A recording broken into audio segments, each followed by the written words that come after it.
It's very simple. Our sermon is not as long. It is going to be shorter. But we are going to try and see what is the connection between this God we worship and our environment. I have titled my sermon, God, Government, and Gabbage.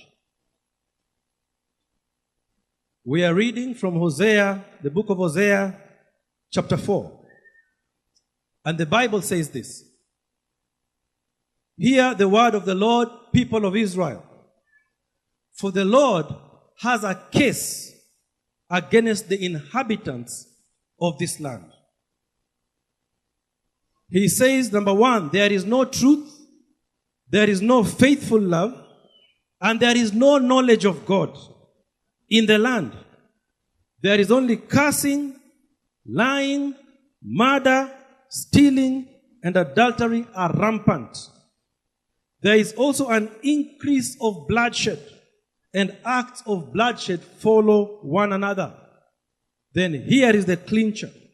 He says, for this reason, the land mourns, and everyone who lives in it languishes along with wild animals, and the birds in the sky, even the fish of the sea, disappear.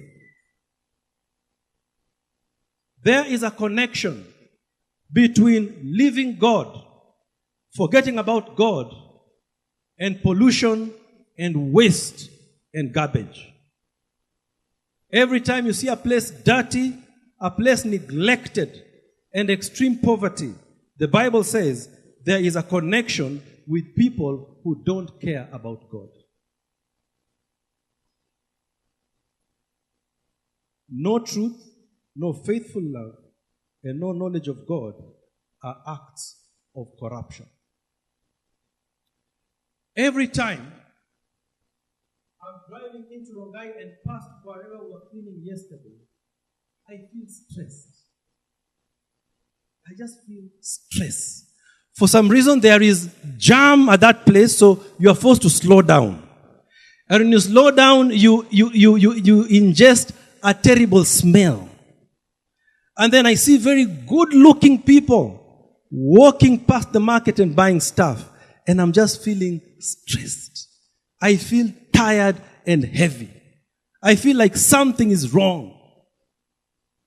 There are places I walk into and drive past, and I just feel refreshed. Do you feel like that?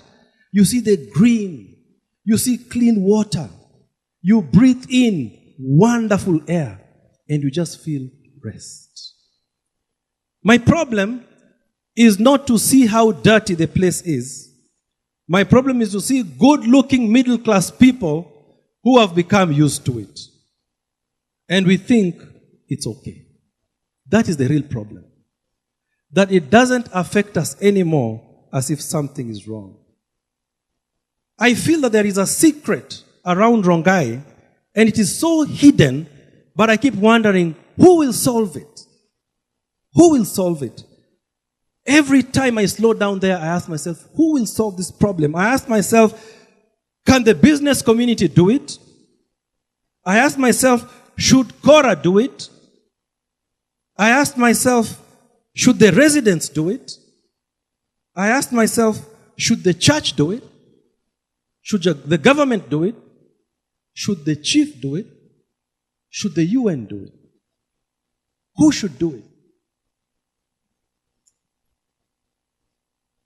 I stumbled across a little poem. A lot of you have probably heard of this poem. It's a poem about 4 people. One person was called Everybody, another one Somebody, another one Anybody, and another one Nobody. Do you know the poem? It says there was an important job to be done, and everybody was sure that somebody would do it. Anybody could have done it, but nobody did it. Somebody got angry about that because it was everybody's job. Everybody thought that anybody could do it, but nobody realized that everybody wouldn't do it. It ended up that everybody blamed somebody when nobody did what anybody could have done. It's exactly the cycle I feel. Like you get angry and you feel someone should do this. I'm so excited today because in this one venue, We have everybody, we have somebody, we have anybody. I hope we have nobody. But all the players who can do something are here. And that is my excitement. We have government, we have the UN, we have the church, and we need to talk. And if we do, I promise you, there is nothing that we cannot do. When I read the book of Hosea, I realized what the problem may be. And the problem was that we have not yet made the connection that our land is mourning. And it is stinking. It is telling us something. I hope that today the senses of your smell can be ignited. I hope that after yesterday, you are very conscious of plastic. Is that true? And I hope that it will continue so that we rid ourselves of plastic pollution, because 3/4 of that plastic pollution ends up in the sea. And you know, friends, what's funny is that it comes back to bite you. You really don't win over nature. It eventually kills you because we poison ourselves. There are real consequences in abusing God's creation. It's us who suffer and our children. Hosea once prayed and asked God, what is wrong? What is going on? What can I do? And God gave him the answer. So in Hosea 4:1-3, God said, when you don't acknowledge God, then you don't love each other. And if you don't love each other, you can't talk to each other. Government will not talk to the church, and the church won't talk to the United Nations. The United Nations won't talk to Korah. Korah won't talk to the chief. The chief won't talk to the church. When we are not talking, we become like that game that we are seeing, that little poem where everybody blames somebody for something and eventually nothing is done. God cares about these relationships. And he wants us to sit down around a table and have a conversation. And the Bible says that where there is unity, God commands a blessing. He commands his presence to be there. And suddenly, in the shortest time possible, things start to happen. I've asked myself severally, is this the way it's going to end? I don't think there is a Kenyan right now who is not deeply disturbed about the state of corruption in our country. I would be surprised if you feel comfortable about it. What can be done? We need to sit down together and find a solution. It's not about party politics anymore. It's a Kenyan cancer that requires for us to acknowledge that, friends, wherever you are, you really honestly own nothing. Everything we have belongs to God. And we shall give an accounting of it one day. The only time that people can find the freedom to steal billions and billions of shillings is when somehow you believe that this land belongs to you. It doesn't. It belongs to God. When we realize that, we will have a sense of responsibility and stewardship. That we have an accountability to give to someone greater than ourselves. We owe our children a better environment. We owe our children a better government. We owe our children a better society than we have. And friends, it is up to all of us to do it. Like my friend Rudolph said, together we can do it. None of us can do it all by ourselves. What solution can we give? Number one, we can work together. Yesterday, I had the county government of Rongai mentioning that it is important that we clean up Rongai monthly. I would like us to leave this sanctuary today with a date of when we can do it. All right? Let's get the date together because we are all here now. So let's agree when can we do it. The United Nations is here now. When can we do it? We need a timetable and a structure for when to do it because I have become sick and tired of being sick and tired of hearing the word soon. We're going to do it soon. Now, all parties are here today. So can we get the date? All right? Out at the market yesterday, I kept hearing the mamas who sell the vegetables there saying, I wish you had told us earlier, we would have dropped our business and helped you.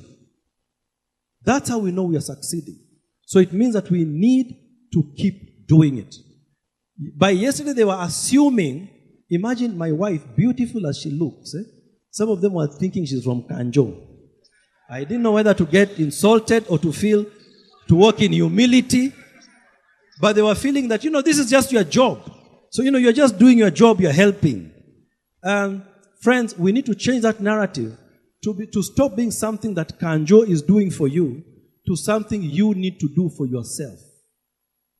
That's how we'll know we are succeeding. And we'll only know we are succeeding if all of us are there every month. Every month. When people can put down their priority for making money to want to stop and clean, we will know we are succeeding. So we need a date and we need to get consistent. Secondly, we must join our hands to end corruption. It's not a Jubilee thing. It's not a NASA thing. It is a you and me thing. And friends, we must get upset enough to say enough is enough.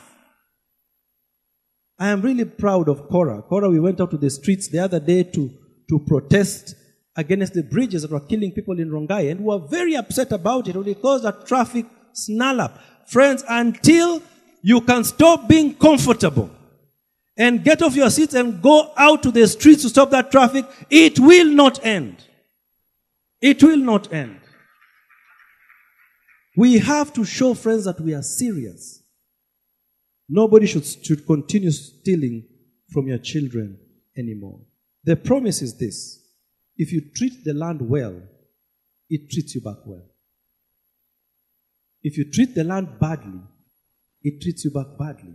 Because remember, God doesn't lose. He really doesn't lose. It is we who lose. Our service host shared with you the vision and mission of Nairobi Chapel. And I'll share it with you again. I realized something very interesting this past week. I read the mission of the county government of Rongai, and I also read the mission of the United Nations Environmental Program, and I also know the mission of the Nairobi Chapel churches. And they have things that are surprisingly and shockingly in common. All of us are about people. All of us are about transformation. And all of us are about partnership.